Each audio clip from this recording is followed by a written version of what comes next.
Hello, welcome to this conversation facilitated by the Susanna Wesley Foundation.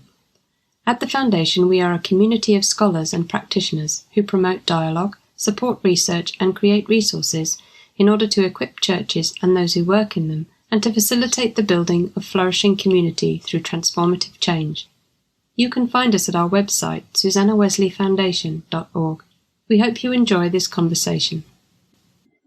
My name is Emma Pavey and I work for the Susanna Wesley Foundation, and I'm here with Karl Rutlidge and Jarel Robinson-Brown, who both contributed chapters to the newly published The Book of Queer Prophets. So thank you for being with us, and I'm wondering if you would like to introduce yourselves. Karl, do you want to go first? Okay, so I'm Karl and I'm a Methodist minister in Kingston upon Thames. I'm just coming to the end of my third year in circuit ministry. And before doing that, I was a banker, and before that, a mathematician. So I've done a variety of different things. And I identify as both trans and bi. Okay, thanks. And Jarel? I'm Jarel Robinson-Brown. I'm an associate chaplain at King's College London and a postgrad student at St. Mellitus College. I'm studying theology still and looking at prayer in the 4th century as a topic for the moment.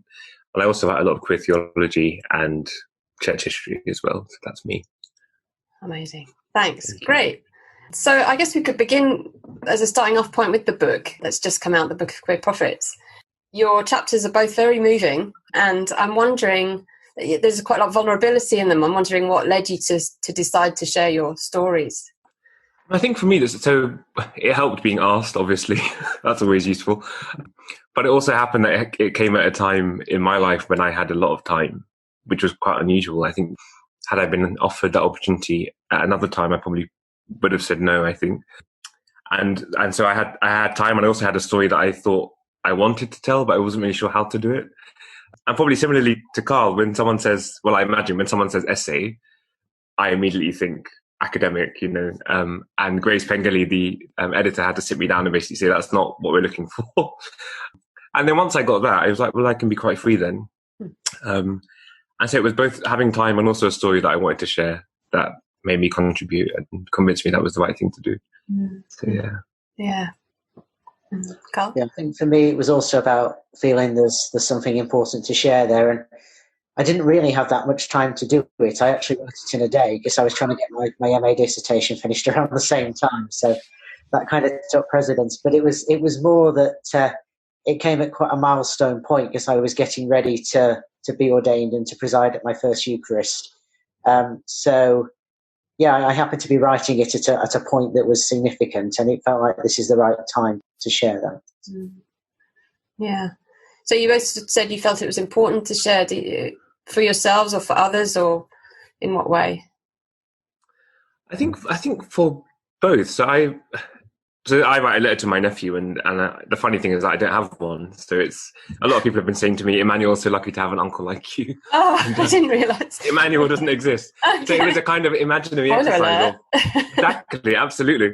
What would I say to imagine a future that they were going to live in and inhabit? So for me, it was both cathartic, I think, because I had a story that I wanted to write down in some way, but also to be in a difficult situation and imagine a time beyond that was actually quite helpful. And I thought, well, if I did have a niece or a nephew or whoever, how would they feel? What would their life and world look like? So it was a helpful exercise for me to do that. Yeah. Yeah, and I think for me there was an element of taking stock of where life had got to at that point as well. I feel very much that, as I said in the book, my transitioning and coming to be ordained were both about becoming the man that God made me to be. And it felt like finally those two things had come together. So it was the right time to put something down on paper. Sure. Yeah, there's such a vibrancy in both of your stories, I think, and it's sort of hard-won life that really comes through. And I could imagine others might have your experiences and turn away from faith and the church. So I'm wondering what's the thread that kept you connected? That's a good question, really. I suppose I've gone through my whole life feeling that God will not leave me alone. I mean, I talked a bit in the book about my experiences as a teenager, I was a vehement atheist as a young person. I grew up with the kind of primary school God being very much a kind of behaviour self or else God, almost like a benevolent Santa Claus who was watching all of the time. And as a teenager, I found myself being a young carer. I was struggling with gender dysphoria, but didn't have the words to express that. I knew I wasn't straight, but I didn't quite know what label to put on it. And it was an intensely lonely time. And while I did find refuge in academic work, there's only so far that can kind of take you. And I felt that as much as I was vehemently trying to argue God out of existence at that time, that God would not kind of leave me alone. I couldn't shake off this feeling that maybe I was wrong about that. And I think that's something that's carried me through, even when the church has been incredibly hurtful and the church has not lived as the body of Christ in how it's related to me, certainly, and to other queer people. Yeah. I think for me, the thread that's kind of kept me there has been my relationship with Jesus. And I think it's funny because I was talking to a friend the other day, and she's a priest who's been a priest for a very long time. And I was kind of confessing to her that I think, if I'm honest, I'm probably quite Christocentric, and that troubles me because that basically means I'm not really sound. But if I'm honest, I think I am. And the thing that's kept me rooted has been the fact that beyond everything else is a relationship with Jesus that has not been impacted by other stuff. And I think when I was younger, there was probably a time when Jesus and the institution of the church were kind of like blurring into one. And I had to really try and keep that clarity. And it ended up being a saving grace, I think, because I think sometimes the people that do walk away, that kind of blurring has happened for them. And it's not their fault, because actually the church does that. Yeah. Theology does that. But actually, I think if that means that if one betrays you, then both have, basically. And it's very difficult then, I think, to work out why you would want to stay. But I think because kind of Jesus hadn't done anything wrong, I was able to say, well, okay, I still love you and I still feel called by you and I can still serve you. I deeply despise what the institution that says it represents you does. But you're okay. So we can keep that working. Yeah. Do you think that's tough. A factor in sort of going so far back in your theological studies to such an early stage of the church, sort of before it all went wrong, in a sense? Yes, definitely. Yeah. I would say so. Yeah. And Karl, your background is in, or at least part of it, in multi-talented, is in science and physics particularly. That's really fascinating, of how you put physics and faith together. I don't know if you can talk a little bit about how you do that, what you see them as, I didn't. as being connected. I suppose I kind of compartmentalized. It was actually one day when I was a postgrad, I used to go and worship at Durham Cathedral in the mornings and MEFSOC in the evenings, because there wasn't an Anglican student room. So I was always kind of a one-person ecumenical movement, really. But I was chatting with the dean of the cathedral one day and about my research and some of the things I was struggling with and some of the things I was really enjoying. And he said to me, "And what has this got to do with your faith?" And it totally floored me, because I suppose I had put one in one box and one in the other. So I went away and did quite a lot of reading around how you actually hold those things together. And as much as I think now I've got more knowledge of the area, there were problems with it. Alistair McGrath's scientific theology project was very helpful for me at first in beginning to think how I hold the two. And for me, I suppose the sense that I had when I came across things that were new, albeit in a very modest way, I'm not claiming I was a particularly good scientist or mathematician, but when I did stumble across things that nobody had seen before, there was that sense of being on holy ground. It's like I found something about God's creation that nobody, other human being, has been privileged to see. So I found that was quite incredible. And the thought that I could sit there in Durham's coffee shops, gulping back hot chocolates, and write down equations that had anything to do with the universe at all, yet describe them so beautifully and accurately, was still something I'm in awe of. And I don't think there's a convincing secular explanation of why that should be, or why physics works, if that makes any sense at all. It makes, yeah, sure. I mean, sense is overrated, but yes, it does. Yeah, that's fascinating. In some of my work, I work with Catherine Keller's theology, and she's the theopoetics thing that I've mentioned to you before. And so there's a lot of room for faith and science, especially where she writes a lot about creation. and the process and the ambiguity, and it feels like there's a lot of application there for a wider and a more imaginative sense of talking about God. So I have to say, a lot of my MA dissertation was debunking her arguments. I think Christian. Well, it's always interesting when people work interdisciplinarily, because usually they're an expert in one and they're dabbling in the other. So you have to be very careful, I think, about what you say. It's on some really important power questions, actually, and she talks about people like Stephen Hawking and why is it there's a way that science is being presented now of using the same language of creation out of nothing and wanting to say the universe self-creates itself out of nothing. And I think she's quite right in her analysis that it's about, if you can say I have the definitive account of creation, then everything else is null and void. So actually it's the atheists playing the power games that once arguably the church played in silencing people who disagreed with orthodoxy in inverted commas once upon a time. So maybe actually Jarel and I have more connections theologically than... yeah, that's what we first realised. Of course. Yeah, I should imagine power issues come up a lot in your work, Jarel.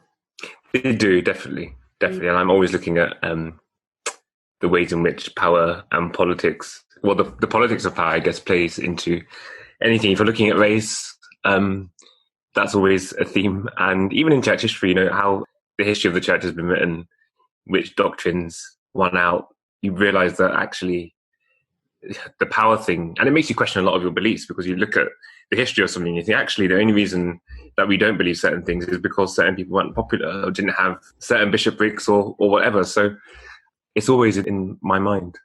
And so what do you do with that then when you see that some piece of doctrine has emerged that way? Look at what the other people were saying. And so one thing that I've found recently, I've always lived with, Origen being seen as this person that's not a saint, not a doctor of the church, because he held some pretty difficult views. And I was really shocked when I actually started reading him for the first time, which was only this year, and how much I feel kind of drawn to his writing style. I think, actually, no, this is not a heretic. This is someone who loves God and loves scripture and loved the church, but just he was not popular because he wanted grace to be offered for everyone and believed that the image of God couldn't be eroded in people, and happened to upset a few people. But actually, his writings is beautiful, if not more so, I would say, than people like Augustine. And Origen is just not held up in the same way because he didn't win an argument. Mm-hmm. So I think for me, of something being sound is, you mentioned it earlier as well. Yeah. I think that's quite. I use it jokingly because I know that well, I mean, think about what we mean by sound, isn't it? Absolutely, yeah. Of course. Deconstruct it. Yeah. You reminded me of a question I was wanting to ask about the word victim. If you're happy to share, because I think, you could look at your stories and see that you have been victims of hurtful words and actions, and how you feel about that term, that label, or how you work with that. It's funny because I hate the word. And it is something that I've wrestled with for a long time. I'm glad we have that as well in common, that I find it renders people powerless in a way. And yet at the same time, not just for the first time, but in life generally, I've had to recognize that actually that's a term that is part of my identity. And you're not always, even if you consider yourself a survivor, you might not feel one. And so that language of victim, for me, to at least wrestle with has been quite important. But as a label to own, I don't like it. I'm still not comfortable with it. And I find victimhood just keeps you still in a particular location. It's very difficult then to move beyond the pain and the hurt that has been caused. And in a situation of kind of institutional betrayal where you've had, there are people with faces and names who've caused harm, but at the same time, there's an institutional betrayal that is kind of faceless because it's just an institutional kind of silence or lack of action. That's a lot more difficult because who do you blame? Just the name of an institution. And that then I think creates a very difficult dynamic where there's not a perpetrator, or at least not a single one that you can name as a person. It has no face. But yeah, I agree with that. And I think it makes forgiveness a lot more of a challenge, actually, when there's not a flesh and blood individual that you're thinking of. Definitely. So victim isn't something, it's not a word you like either, Karl? No, I'm happy to own the term survivor of abuse. But I think victim, again, it comes with that sense of like, being trapped by that, as if that somehow defines me for the rest of my life, that I happen to once have an obnoxious ex-boyfriend. And I don't think it does. Having done quite a bit of work with survivors of abuse, many now use the term thriver rather than survivor. And actually, I quite like that, a sort of aim for a place to get to, if you see what I mean, to move beyond even the survivor language. But no, I really don't like the word victim. And I think also it comes with so many connotations that are not helpful, like talking about surviving abuse. I think sometimes there's a kind of model that some people have in their minds of almost like, I don't want to say the perfect victim, but a victim that you can have sympathy for. And then victims that are somehow less worthy of support and sympathy and recognition. So, you see it in how women are treated. If they happen to have lived a little, are perhaps less likely to be believed if they come forward and make complaints about sexual assault or rape. You've seen it, I think, with the demonisation of George Floyd because he wasn't an absolute angel. So I think there's so much baggage associated with the word victim and victimhood that's unhelpful, as well as I want to agree with everything Jarel has said, particularly when it relates to institutions and how they abuse their power. So surviving and thriving, what does that look like for you now? Well, I don't think one ever entirely recovers from abuse in the sense that it still affects me. But I think also it's that doesn't get to dominate who I am, and it doesn't get to have the last word any more than ultimately my own sinfulness will get to have the last word because of what Christ has done. I think sometimes we view the cross in a way that cuts out that kind of dimension of actually when we talk about the Lamb of God taking away the sin of the world, that's also God working in me to help me move beyond the impact of sin on me and being able to then emerge and thrive and have life in all its fullness. So that's a little bit rambling, but that's sort of a thought about where I am with it, I think. No, that's lovely. Yeah, thank you. I think for me, I think I'm still trying to work out what that looks like, really, in a way. And I think the thing that I wrestle with most is that, the story that I write about in the Book of Queer Prophets is one that turned my life around in such a different direction that for me, it's going to take a very long time before I know what surviving or thriving looks like. And I think as well, there's a danger always when you go through something painful to have to kind of make sense of it and for it to be neat and tidy. I have lots of people who say to me, tell me about why you're now in the Church of England. And there's a temptation, I think, to have this very neat kind of conversion story about, the fact that I had this massive experience, which now made me think that the Church of England was the best place for me, or I had a very big theological realization that meant that was the place to go. There's always a kind of need to make sense of a life change. And one of the reasons I've been very hesitant to talk about why I've ended up in the Church of England in terms of vocation is because there's a part of me that knows that I don't know yet.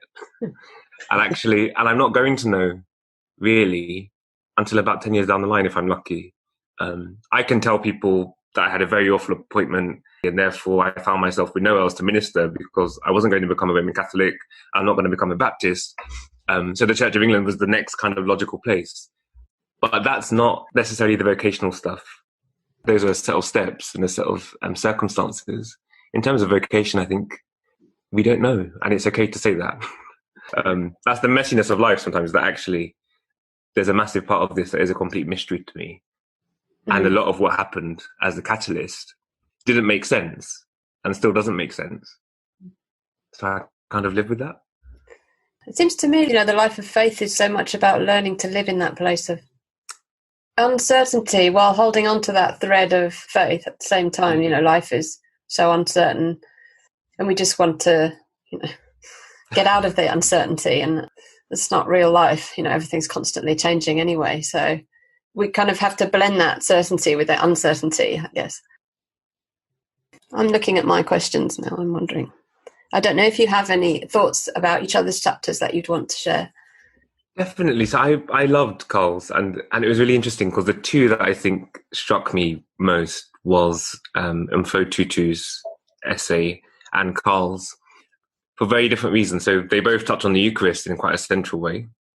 And I stupidly kind of read Mfo Tutu's essay in bed late at night thinking, this is going to be cerebral and very removed because she's Desmond Tutu's daughter, so there's not going to be too much heart stuff in there.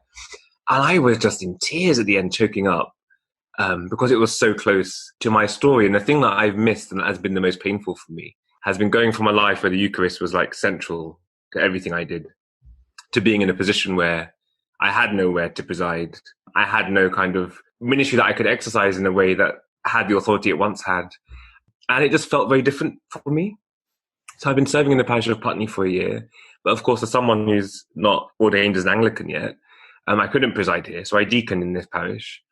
And at King's College London, we have so many chaplains that actually the Anglican chaplains tend to preside. So there I offer pastoral care and preach. So suddenly this massive part of my life was gone. And it was interesting to read Karl's essay and Info Tutor's essay because I suddenly realized that. And it was only reading their essays that made me realize. Because I haven't celebrated the Eucharist publicly since the 3rd of February 2019. Whereas I used to do that weekly. So it's a really different position to be in now. And I won't do it again until I'm ordained as an Anglican priest. So, and even that has lots that could be spoken about around it. So yeah, and I think Karl and I share a very similar, probably the same sacramental theology. So, you know, it matters to us equally, I think, as much. I mean, the Eucharist, I don't think, as I said in the book, is an exaggeration to say saved my life. For me, it was the only thing that could cut through the mess of what happened when I finally got free from my ex-boyfriend. It was the one thing that could reach me and help me to find some semblance of a sense of self. I think one of the things that I've since discovered can quite often happen is that when you begin to recover from abuse, you can realize how much your sense of self has been pulled apart and decimated to the point where I lost any sense of connection with my own body as my own for a period of time. And actually, it was the physicality of the Eucharist as much as anything else, and realizing I could only receive that bread as the broken body of Christ when it had been broken. And it's one of the reasons I really struggle with the notion of online communion, because in what sense is that the one bread that we're all breaking and sharing? You know, I just don't see that it works. So yeah, Jarel and I come from a very similar place in that, I think. And it has been very weird, actually, in this time of the pandemic of not presiding, because I've not presided since we locked down in, when was that, March? And so I'm not comfortable with the notion of online communion or indeed the idea of a sort of private Eucharist at home for me or my wife. I don't think that's the point either. So, yeah, I've really missed that. It's felt like, at first, I think there was just such a lot to adjust to. It didn't really hit me. And then as time's gone on, it's felt like there's a hole there. There's a part of my identity that's been ripped away just as I've been beginning to embrace that. And I will preside again, and without having to go through some of the, I guess would probably be the right word, Jarel, to get to the point of being able to do that again. Yeah. That we have. Definitely. But it is very painful, this fasting business, for whatever reason. It's darn hard. And if I can ask you a question about what you wrote. Sure. You moved me to floods of tears, and part of that was what you said to your imaginary nephew was so beautiful, and partly it was just so angry about the injustice of the way you were treated. And you talk about the importance of holding on to the truth and passion for truth and that truth of yourself. And I wonder how you hold that when actually the reality of church life can be that discrimination happens on a basis, on a daily, it's a daily thing. And I've really struggled with how open to be about being trans and being stuffed in a box by people if I dare to speak about LGBT stuff. How have you negotiated that? I think it's really difficult. It's always a judgment that is having to be made in the moment. And I think I was always aware that my identity would cost me and that my theology would cost me. But I had lived with the illusion, I think, that I was in a denomination that would have my back, because it knew who I was when I offered for ministry a long time ago now. And it knew who I was when it ordained me. And I had known ministers who seemed to be able to find a home in that environment. So I think I live with this illusion that, the institution and I on one particular level, if we didn't see everything eye to eye, we at least had a similar conviction. And and part of being a Methodist for me was also about what I would call its historical integrity on things like the ordination of women and the abolition of the slave trade. Those things are really important to me. And I'd always looked on Anglicanism as being, a slightly more right-wing, not quite an organization that would work as a place of home. But I think as leaders, it's difficult when you're living in a time when some of the things that have been spoken about politically relate to your actual identity, and yet you're there to offer pastoral care to a member of yours who might be on their deathbed. You're their minister, but they might be transphobic or racist. What do you do? And I always live with that reality of, even some of my members who were in Wales held some very deeply problematic views. When it came to it, I would still have to offer them the Eucharist and be their minister, and find a way of preaching the gospel that didn't make it my little kind of hobby horse politically. So I'm not sure there's a way to negotiate it without it being deeply costly. I don't think I ever really worked that out. Every day was getting it right and getting it wrong. But it is hard. It is hard. And knowing how open to be, again, is very difficult. And the problem that we have, particularly in Methodism, is, you move. So you might be in a place that's quite conducive to your identity, and then you go somewhere else and it's the complete opposite. And you can't know that that's going to be the case sometimes until you're there. Yeah. So in another appointment, you might be able to be more open and more free and more honest. But in some, it's a judgment call, really. Yeah, it's what scares me about the stationing process, I think, and the questions of do I stay or do I go? Because on the whole, it's been a good experience here. There has been some transphobia, but it's not been large scale or every day. And I do worry about what will happen next time round, particularly as now I guess I'm more widely known and out there, if you will, than I of course. perhaps was. And because the atmosphere has become more hostile in the country to trans people, even people who are quite positive within my congregations will misquote the Sunday Times at me every so often. Yes, it's difficult to deal with. I think solidarity is so important with colleagues and those in the leadership of the church who know what solidarity means, and allyship. I think the thing that I found in my situation was the places I thought solidarity and allyship were going to come from, they didn't. And the most unlikely allies, my local funeral director, but he was like, I'm not doing any funerals for them at all. If this congregation don't want you, they will go somewhere else. And that kind of sense of clarity and conviction to say, actually, no, I'm not going to play ball with this, is what I think helps you to be safer in a situation like that. I think that's kind of vital sometimes. Yeah, and I think sometimes the worst people to have to deal with are liberal fence sitters. Yes. Who want to try to keep everybody happy and end up siding with injustice through keeping it quiet. Indeed. You both mention this tension between vulnerability and safety for yourselves, really. Jarel, you talked about how the question of how to stay soft and human in the brutality of life.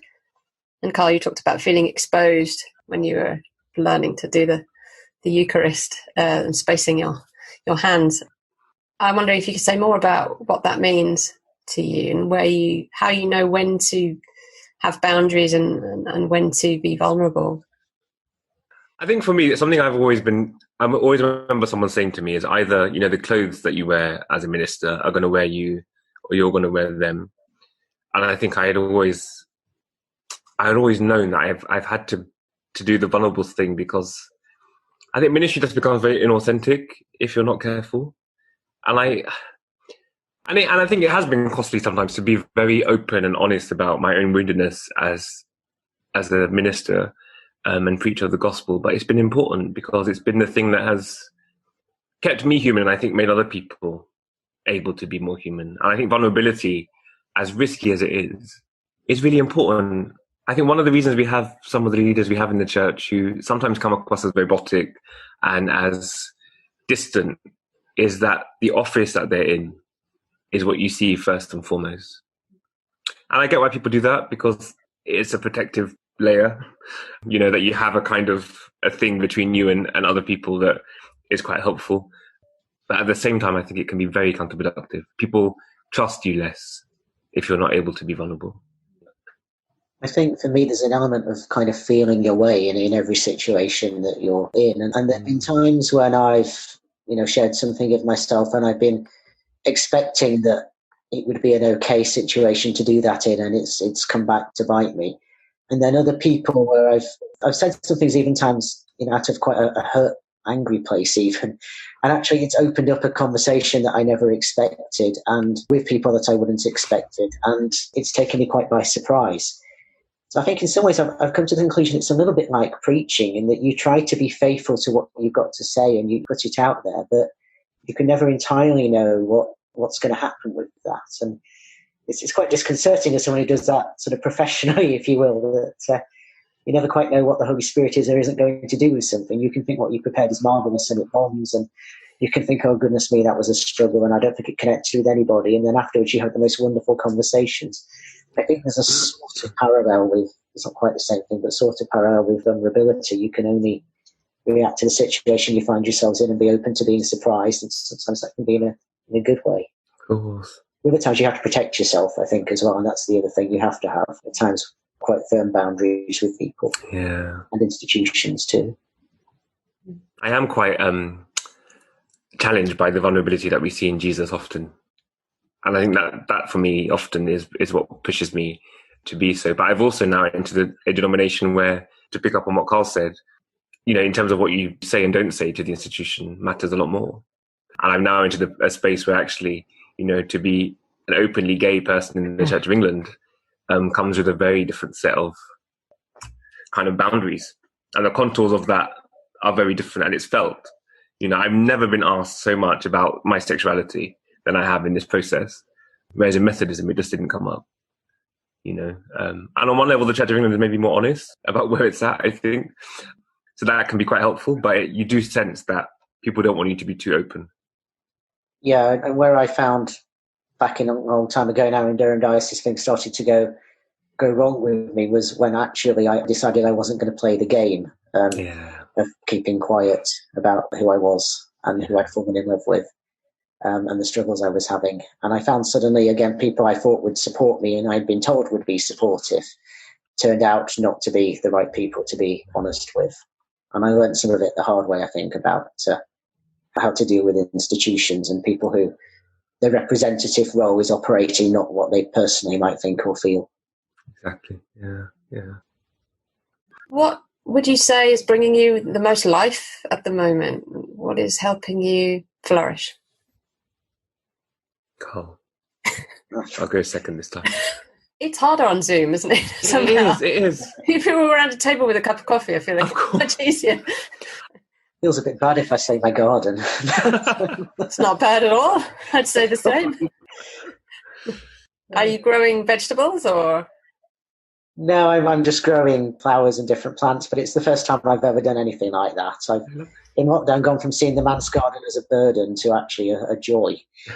So for me, I think it's the things that enable me to just be, like being in the garden, like going for long walks. I like just spending time chilling with my wife. One of the things I've loved about lockdown is actually we've had quality time together that just wasn't happening before. We now eat together an awful lot more rather than me dashing out for this, that, or the other meeting. So it's like we've been able to, things weren't going badly, and hit the reset button sounds a bit too dramatic, but perhaps get things back in a better, healthier balance in terms of connecting as a couple. So you're practicing being retired is what's happening, I think. Basically, we're just retired. That's great. Can we carry on? A taste of the heavenly banquet. Yes. Yeah. I think for me, it's probably been academia, which I kind of fell into again in the same period that I wrote that chapter for Queer Prophets, because I suddenly had a lot of time that I'd never had before and attended some academic conferences. And all of a sudden found that I actually quite enjoyed that and realized what my niche was in terms of church history and late antiquity and Egypt. I managed to even go there in that time. So I think for me, just writing things that I love and I'm fascinated by gives me a lot of life. It's hard work, but it's also life-giving, I think. And I've been able to reconnect with old friends that I haven't seen or spoken to for so long in this lockdown period. And I think it's life-giving just to realize that even though time has gone, a massive amount of time in some ways, we still have a friendship that is meaningful and feels like it's got something of value to it. So that's been really important. Yeah. Very. Is there anything else you wanted to engage in with each other about your experiences? Or? I'm not in Methodism anymore, but I do feel, and it's been expressed recently, quite a lot of anxiety about the future of the church generally. And I think, as people, Karl and I, we both live in a world where our identities add an added layer of vulnerability, I think, because we're aware of our danger or our kind of sense of risk in the world, right? Black people, trans people, they're people who happen, of course, to be both, feel and how deeply aware of that sense of vulnerability in the world. And I think when you have an added layer of kind of anxiety about the future of the institutions you're part of, navigating that spiritually can be quite difficult, I think. I don't know whether you have any thoughts about that, Karl, on how you live with that. I think in some ways this is quite an exciting time, because I think it's kicked the Methodist Church about 20 years further down where it had to go anyway. True. And I think there's a very real sense in that you can't have resurrection until you've had crucifixion. But if we are moving into this Good Friday phase, it's going to be painful and difficult. And I think some of the tensions I see playing out, some of the arguments there were at conference and more locally in the district and circuit that I'm in are actually about the recognition that the model we've been working with doesn't really work. It is not life-giving a lot of the time. This is not showing people what the fullness of life Jesus came to bring looks like. And I don't think it was ever meant to be endless meetings where the fellowship comes in solidarity with all wishing we weren't there. Absolutely, yeah. Yeah. So I personally think this is quite an exciting time in terms of there will have to be change. And hopefully really transformative, positive change rather than just a withering and dying. And I'm quite enjoying being part of that. And I actually, as a queer person who's had to go through my life dealing with a lot of change, that actually perhaps in some ways I'm slightly better placed to do that than others who've benefited from relative stability and not had their identity and who they are and how they were being called into question regularly. I think looking around me, those are the people who seem to be finding it hardest at the moment. Yeah. But I actually feel quite positive. I don't think God is finished with Methodism yet. No. What emerges through that will be very different to how it is now, and thanks be to God, because how it is now is not effective often in making God so visible, I think. So the church is transitioning in a way, maybe. Yeah, that's a good way to put it, I think. So with all the turbulence and tumultuousness that brings when you're going through any kind of season of change, but yes, it needs to. It can't waste this crisis in that way. Isn't it interesting, though, that this could be a real point where the church could learn from the lives that queer people have had to live in terms of change and transition and transformation, and it often doesn't benefit from that learning because of the way it treats us. Yeah, actually, lack of stability and persevering through that is precisely the kind of thing the church needs to meditate on at the moment. If they stop treating us as issues and treated us as gifts instead, I think the church would be in a very different place. Yeah, amen to that.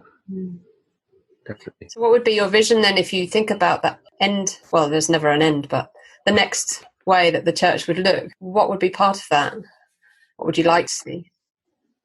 I would like to see a church that doesn't see working at the margins as an add-on or an incidental thing, but fundamentally where the church comes from and is based and rooted.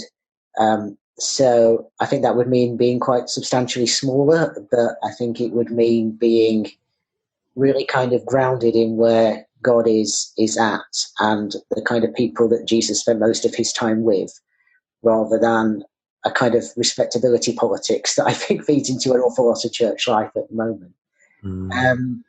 Beyond that, I'm not really sure. I think it needs more kind of sitting with and thinking about and praying with. But for me, it would be a deeply Eucharistic community right on the margins, enabling people to know that they are worth nourishing, to steal a phrase from Barbara Glasson, in what it says and does, and not just be all about buildings and risk assessments.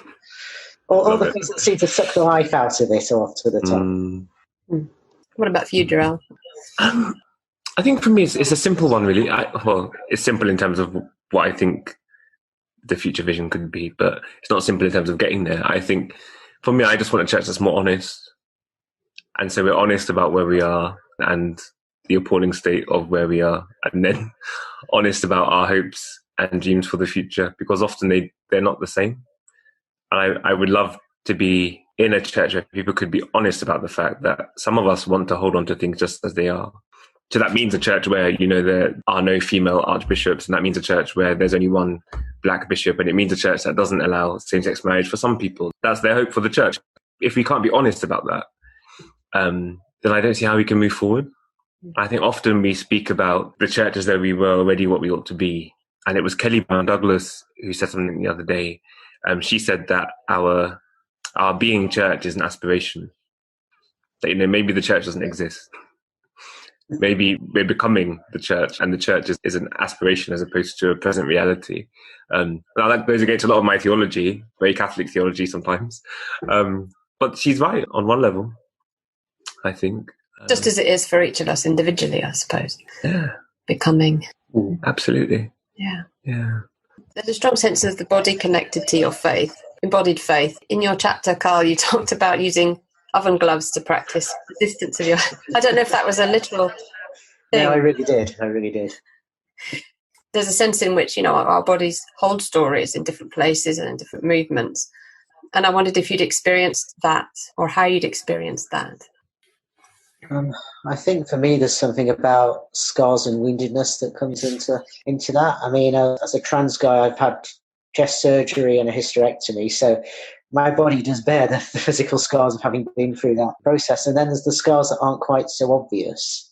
But for me, those are the places where quite often life flows from, actually, from those vulnerable points, those kind of visibly wounded points. And so there's that sense of which, my body reflects that I've lived a life, that I've been on this particular journey, but also, other scars and bumps and knocks that show that I've really lived. I've been a vulnerable human person, and, that the life flows from that. I think sometimes we talk about bodies in a way that prizes something that's unreal in the way that it's too neat, if you see what I mean. The perfect body is unblemished, it's unscarred, it's a particular size and shape and skin colour, and it loves in certain ways, it expresses gender in certain ways, and so on. And actually, when we get into that mold, and particularly dangerously when we associate it with God, as if God is like that, then we lose so much. So for me, I suppose it's the messiness of my body in some ways that has taught me a lot about what it means to be fully human, and then being able to minister to others in their mess and complexity, and particularly in a very suburban context, to help people recognise they have that vulnerability in the first place, and that that's okay. Not something to be hid behind the net curtains, or whatever the nice analogy would be. If that makes any sense at all, I'm just sort of thinking out loud. Yeah, it does. It's funny because bodies and faith are really important to me and to my work, and I often write about queer black bodies as a topic, and I see that kind of sense of my body in certain spaces being a political and problematic kind of object that actually, as a black male, my body's supposed to function in a certain way, should be adorned with certain things or not adorned with certain things, should move in a certain way, so that the body as a site of kind of political contestation or something, I don't know, like a site of disagreement and things coming together, is something that I do feel. So when I'm in particularly black spaces, I'm aware of that. And when I'm in Christian spaces, I'm also aware of that. And in white spaces, I'm aware of the different layers, things that my body evokes as a site of kind of my history, but also my desire and my faith. So it holds a lot for me, I think. Yeah, definitely. There's a sense perhaps we all share of the degree to which we adapt in white cisgender male spaces, where we have to decide if this is just another self of me, or if I'm pretending, or if this has integrity, and why am I doing this, and why should I do this, and just in the way we sit, the way we move, the way we talk. That's quite interesting, I think. And that obviously that plays out in church as well. I wonder about the way that you're expected to move and behave as a minister, as a leader, how you have that hold integrity for you and your identity. Is there a space there for you that you feel you can do that as yourself? I think so. The one thing about kind of liturgical spaces is it is a place that queers everyone's body, I think. That actually the one space, if I think about it, where a black man's body is allowed to be in a dress without any question, it's a liturgical one. No one questions that.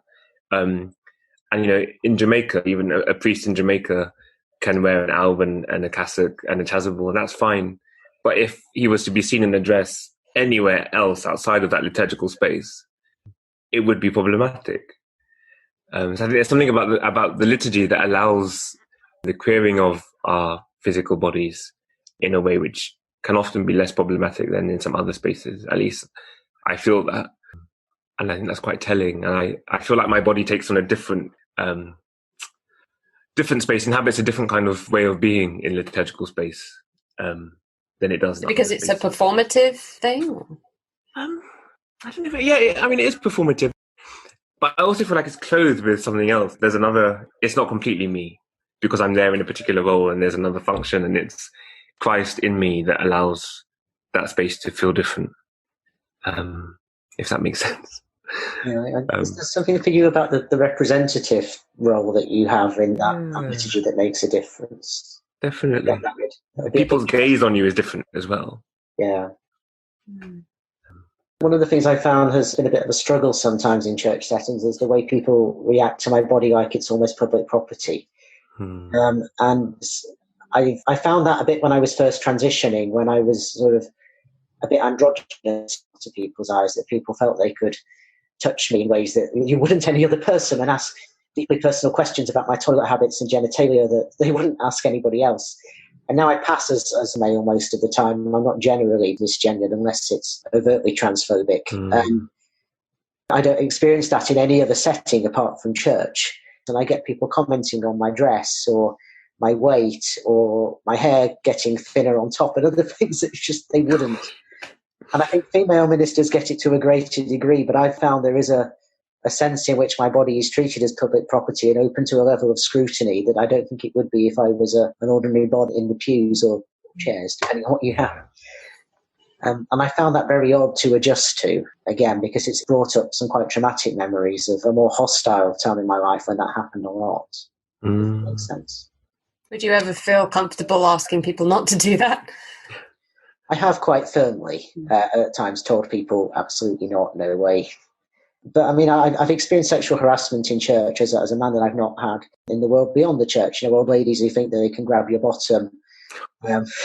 One time as I was a local preacher, I was getting a lift home with someone who was in their 80s who referred to me as her toy boy before we left the church, which set alarm bells off. But she put her hand on my knee in the car, and every time I moved it off, it came back and it got higher and higher up. And there was a bit of it that was just thinking, when it gets to the top and what she's expecting to find is not there, what's she going to do? So you have to be able to laugh at these things, but it was horrible. Yeah, that's kind of assault, actually. Yeah, and the worst thing about it was when I tried to tell my then superintendent about it, it wasn't taken seriously. I was basically told to man up and get over it. And I thought there's something there about how men's bodies are viewed, because if it had happened to a young woman being driven home by an older man, there would have been an outcry. So what's that? Yeah. Wow. As a male survivor of abuse, I often find as well that men's bodies somehow are treated as expendable, I think sometimes less valuable. It's certainly how people have reacted to me when I've shared my story. And I think that's quite sad, actually, that it squashes down male survivors and makes it harder to talk about things that have happened and to overcome those barriers. I think sometimes people are locked into a gender narrative of the perpetrator will always be a male and the victim will always be a female. It's not always as simple as that, and it's not always as set as that. So we'll go back to the problems of victimhood and who is considered a victim worth taking seriously, if that makes sense. And that can be a gift of the queer perspective as well, as to sort of complicate that. And I think, just going back to what you were saying about the gifts of the queer perspective on the place the church is in now. We talked about the way the church is changing, but I think the way that the church has treated abuse in the past and things like that as well, that's another place where that perspective would be really important if it was heard. Of course. Yeah.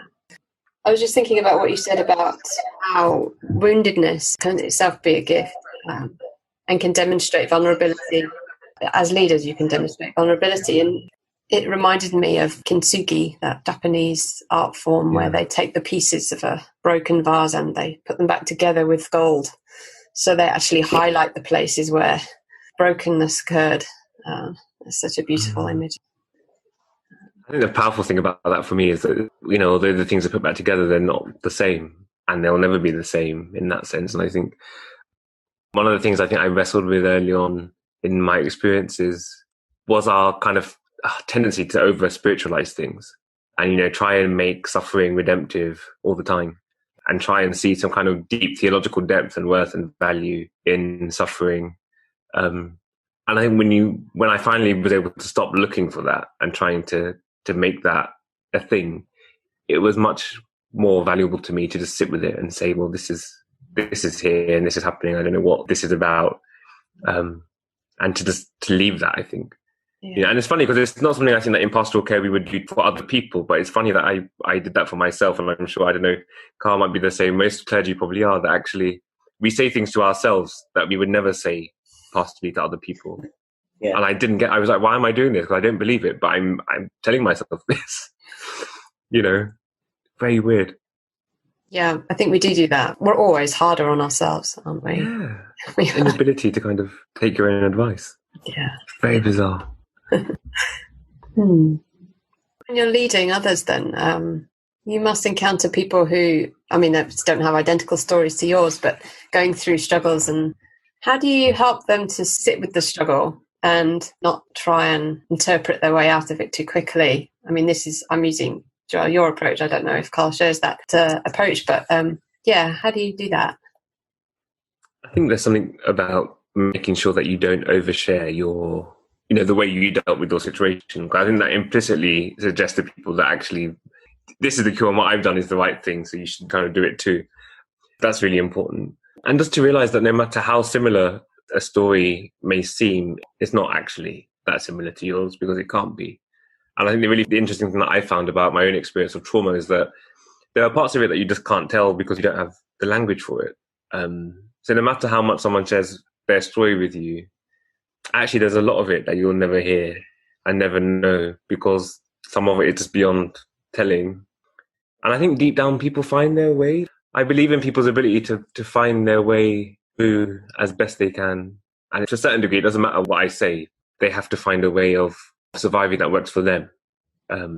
Particularly in chaplaincy, so at King's, when we're dealing with students and staff, that because it's such a big environment and you don't have the time to build up a relationship with people, you can't do that. You just have to listen and stop at that point.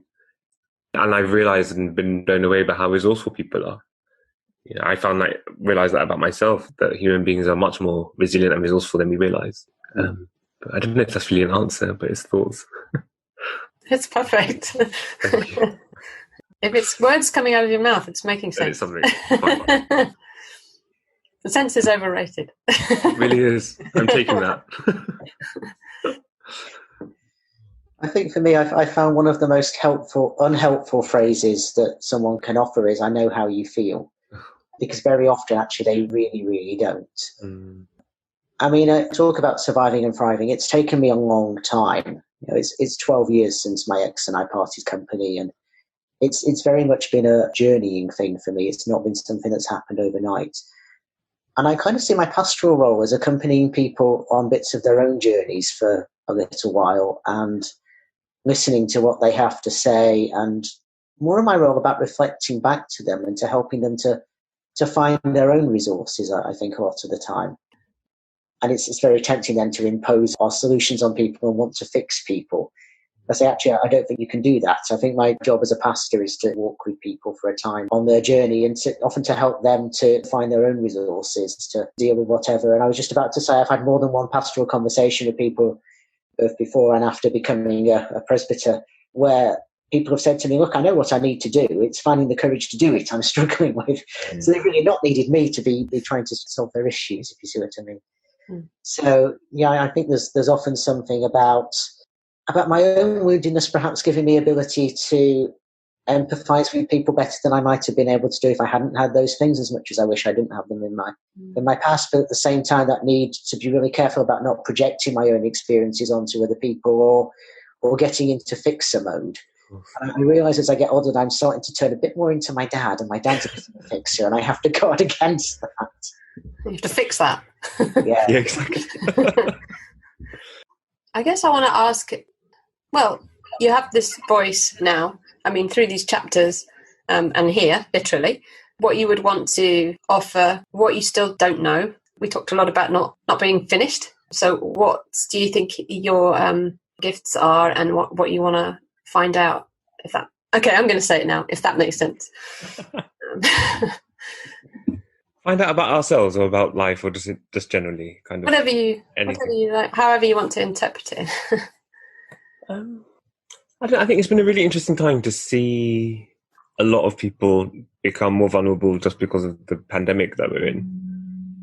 And I really think that that's kind of the answer for us. It kind of goes back to my vision for the church. That I think if we could just somehow hold on to the fact that we all feel, and it seems so obvious, but this is one of the reasons I love James Baldwin's work, because as much as he's able to say very critical things about America and about white racists, he still doesn't lose sight of their humanity. And I wish I was able to have that gift, because it's very easy to talk about people like Trump as a monster and things like that, but that's not helpful, because he is a human being and I have to live with that and work out what that means. But I think for me, there's something about holding on to the fact that everyone feels. And the moment we lose sight of that, I think we've lost sight of everything to a degree. And it talks to my own fears about, younger versions of myself. So at a Black Lives Matter protest not all that long ago, I saw people who were chanting things that I was chanting 10 years ago. And I keep thinking, if they lose sight of the humanity of other people, what's next? Because there's then no human being to appeal to. And I think that for me, it's something that I've been kind of sitting with. I think that's what I'm trying to work out, is what does my work look like in terms of someone who's Black, queer, Christian, and politically conscious. And I think there's something about trying to really hone in on that and help people to hold on to a kind of common humanity at the same time as offering a really sharp critique on where we are as people. That was quite rambly, but I think that's, for me, the vital kind of project for now. Yeah, that makes a lot of sense to me as well. And it's a really hard balance to strike, I think, a lot of the time. It's one of the reasons I don't use terms like TERFs, because although it may be accurate in some cases, I think it's very easy to end up dehumanizing. I don't want the struggle for rights that's going on at the moment for trans people to turn me into the really bitter and angry person that I've worked so hard to not become in relation to other things that have happened to me in my life. And one of the biggest things that helped me to start on what I guess is a lifelong process of forgiving my abuser was actually learning to move beyond dismissing him as a monster. It was very easy to do that. And it was actually learning to see him as a vulnerable human being who'd been broken by other things that had happened to him. Didn't mean that what he did was then okay, because it's completely not. But it enabled me to move beyond that and to actually see, I can understand more now why God wouldn't be rushing to condemn when everything in me kind of wanted to scream, I hate you, you're evil, you're this, that, the other. And I think there's something about that in relation to the times we find ourselves, and particularly as the world seems to be becoming more polarized, so one group are here, and there's never any meeting.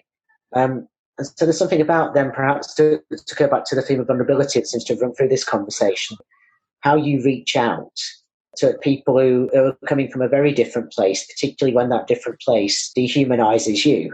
And that's incredibly costly stuff, but it feels like it needs to happen, and there's a definite role for allies in sharing the weight in that, but not making themselves center stage in the process.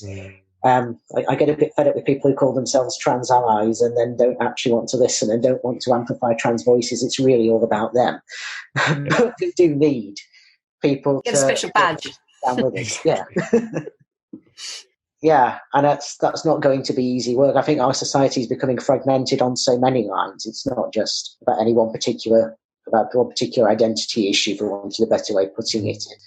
It's almost like there's several different visions of our country competing, and people putting themselves in separate boxes and not wanting to really have anything to do with people in other boxes, and how you begin to break that down as a church that's called to model the reconciliation of the cross is hard, and it's costly. And actually having the image of the crucifixion at the heart of it reminds you of the costliness of that. This is not easy. Equally, I wish certain people would just shut up and disable their Twitter accounts. But that's absolutely, yes, absolutely. That's fair. Absolutely. That's fair. I'll do it right now. Emma's deleted. Oh no, cancelled. Well, you've actually brought it back to where I was thinking we might end with, how seeing people's humanity and vulnerability is connected with theology and divinity in a sense. You're seeing that image of God, you're seing that divine spark, to use a Quaker term, in people. And I wondered how that's connected for you and how your faith enables you to see people in that vulnerable, human, broken way. It's funny because I was walking the other day. I live just literally near the Thames, near the embankment in Putney. And it was a beautiful day, and I was walking. I was thinking, actually, you know what? 99% of the time, if I'm honest, I do spend just looking at creation and looking at other people and thinking, wow, this is actually really beautiful. But the 1%, the other 1%, is often so kind of visceral that it blurs everything else. And I thought, actually, in this lockdown period, I've missed that 99% completely. And it was only the other day, just walking in Putney, I was thinking, actually, you know what? It's not bad. It's not bad. And I saw kindness and warmth in people's faces, and I've seen that in lots of contexts. I remember when I was in the Calais jungle, visiting people there, I saw so much love and beauty in the midst of absolute hardship and poverty and despair side by side. But in so many contexts I've been in, that's still there, and I'm just trying to hold on to that, I think, because it's really important. And I think we're just remembering that humanity in other people is the only way, because it is what the gospel's about, you know, whether I like it or not. That is what that's about, and the whole point of the incarnation is related to that, and it is really important to me. We all fail to live up to it. Yeah. So, yeah. And something about the kind of rub when you talk about prevenient grace, of realising that grace is there for me, but it's also there for the people I can't stand. And actually then how you work with that reality, that the people are being harmful to me are just as beloved of God as I am. And how I don't turn into the things that I don't want to become. Yeah. It's hard. I think when people make out that it's easy, they'd rather miss the point altogether. The costliness of that, it becomes cheap grace rather than real authentic grace. I think I come back to Isaac Watts' hymn that talks at the end about love so amazing, so divine, demands my soul, my life, my all. And it is realising that this work of trying my best and getting it wrong, in wanting to love my neighbour as myself and recognise their infinite value in God's eyes, is work that will cost me everything I am, but at the same time, it's the most worthwhile thing that I can do. I suppose the thing is how you protect yourself in that when other people's response is not always very loving in return. Absolutely. Sometimes it's like wading through treacle, but yeah. Well, there's so much grace that radiates from both of you. I appreciate you, and I appreciate your time talking to me. I appreciate what you've written in your book. So just general appreciation all around. So thank you very much. Is there anything else you wanted to say? Thank you for having us. Much appreciated. Thank you. Yeah, a little reciprocity, you know. Of course. I'm just kidding. Thanks again for your time, and I hope that eventually we could repeat this in person over a cup of coffee. Yeah, it'd be nice. That'd be great. Yeah, definitely. Amazing. Well, thanks then, so and cool. Enjoy the rest of your day. Thank you for listening to this conversation facilitated by the Susanna Wesley Foundation. You can engage with our work through following us on Twitter and Facebook, and at our website, susannawesleyfoundation.org. We would love to hear from you.